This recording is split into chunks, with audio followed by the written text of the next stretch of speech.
Isang mapagpalang araw na naman nga sa inyo guys. So for today's video guys, sobrang maulan dito sa lugar nga namin.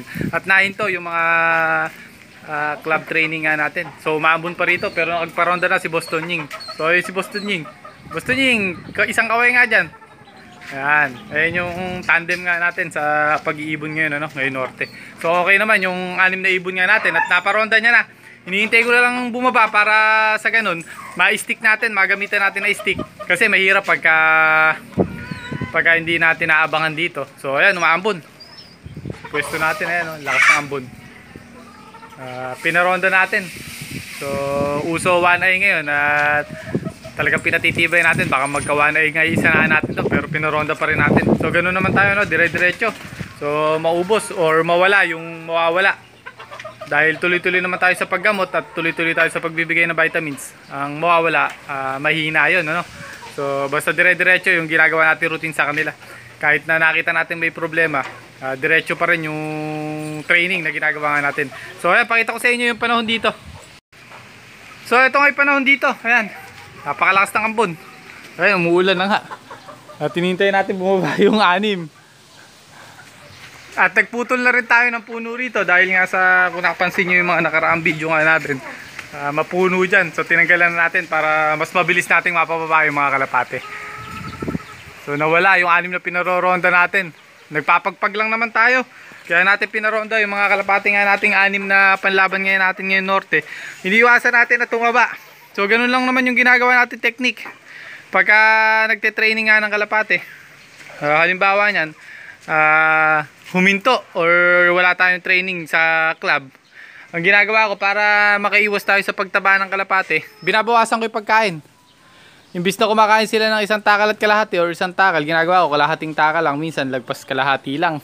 So maghapon yun, lagpas kalahati sa umaga, 6 sila, tapos lagpas kalahati. Kumbaga yung 6 na kalapate, pang 4 na kalapate lang yung pinapakain ko, minsan pang 3 nga lang, kasi hindi sila pinalilipad or hindi sila pinawawalan. Kaya gumagawa tayo ng paraan tulad yan. Medyo kanina umaaraw-araw, sabi ko kay Boss Tonying, parondahin na. So pinaronda naman na. Ang problema, biglang inabutan sila ng malakas na ulan na yan at hangin. So ambon pa lang naman, mukhang ambon na malakas na pero malakas yung hangin. So sana makabalik sila ng ng maayos. Ayan, lumayo kasi ilang araw na nakakulong, siguro simula linggo pag uwi nila. So ano na ngayon, Thursday na ngayon. Yun nga, siguro nasabik sa paglilipad yung mga kalapati nga natin. Hanggang ngayon wala pa. So okay din naman yun, dagdag training nga nila or experience na lumipad ng may bagyo.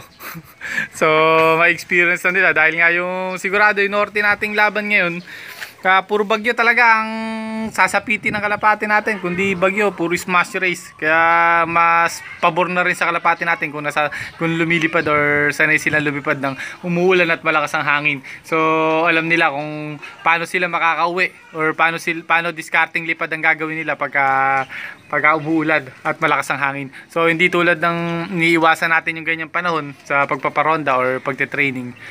Kasi pagka iniwasan natin yan, pagka halimbawa binitawan na sila first lap, second lap, basta lap na, derby na, at may nasa lubong silang ganyang panahon or sa isang lugar, mag-aalangan na sila dahil hindi na nila alam kung paano sila makakatawid sa ganong lugar or hindi nila alam kung paano ilipad na gagawin nila sa ganong lugar pagka nadaanan nila. So at least yan, alam ng mga kalapati nga natin na paano lumipad ng malakas ang hangin at malakas ang ulan or yung medyo may ulan. So abang-abang muna tayo. Tingnan natin kung nasa na. So hanggang ngayon wala pa mukhang nalayo nga. So kanina pa naman pinaronda ni Boss Tonying. Tinaabangan nga natin na magpakita dito sa langit.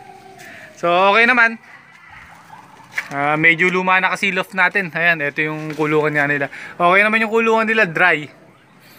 Bukod dito sila pag medyo nababasa, pasintabi sa mga nanonood nga sa atin.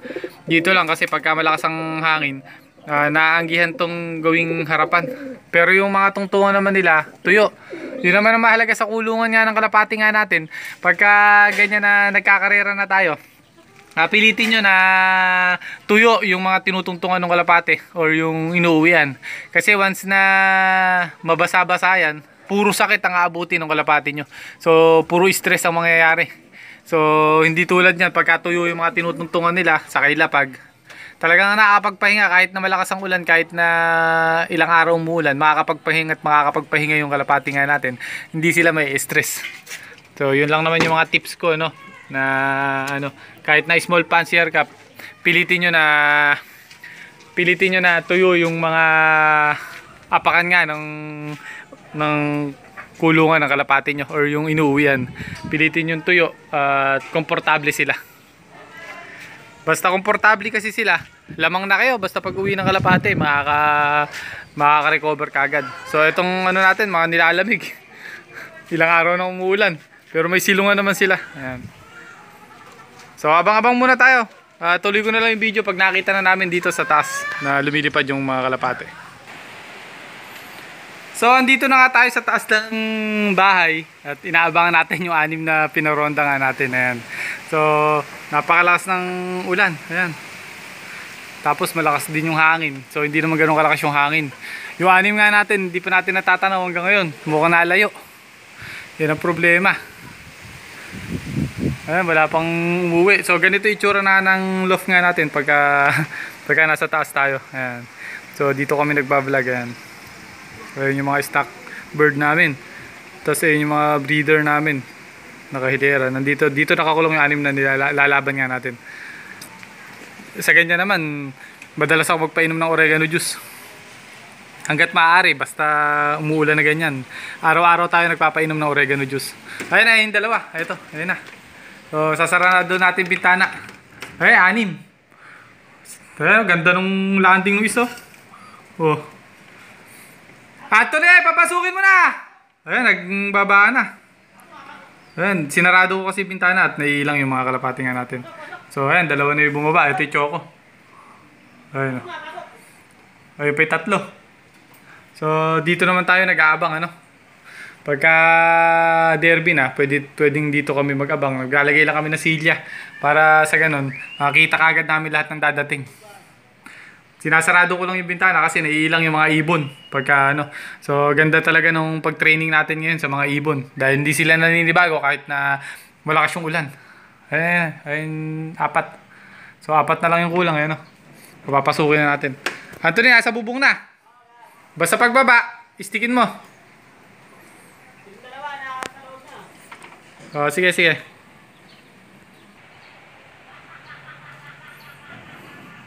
So ayun si Boss Tunying, inaabangan sa baba yung mga kalapati nga natin. Okay, papasukin mo na, istikin mo na yan. Ayun, basang-basa Pasok!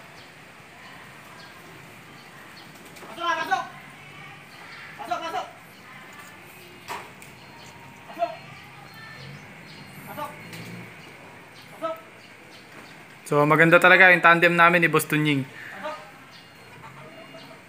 Sanay sa ulanan yung mga ibon nga namin. So yung dalawa nasa bubong pa. At medyo hahaba yung video nga natin. Hanggang dito na lang muna, So update ko na lang kayo pagka may karga na. So sana makapag-abang tayo sa pagka may karga na. Para may video naman tayo. So ayun si Boss Tunying, Ingat kayo guys. God bless.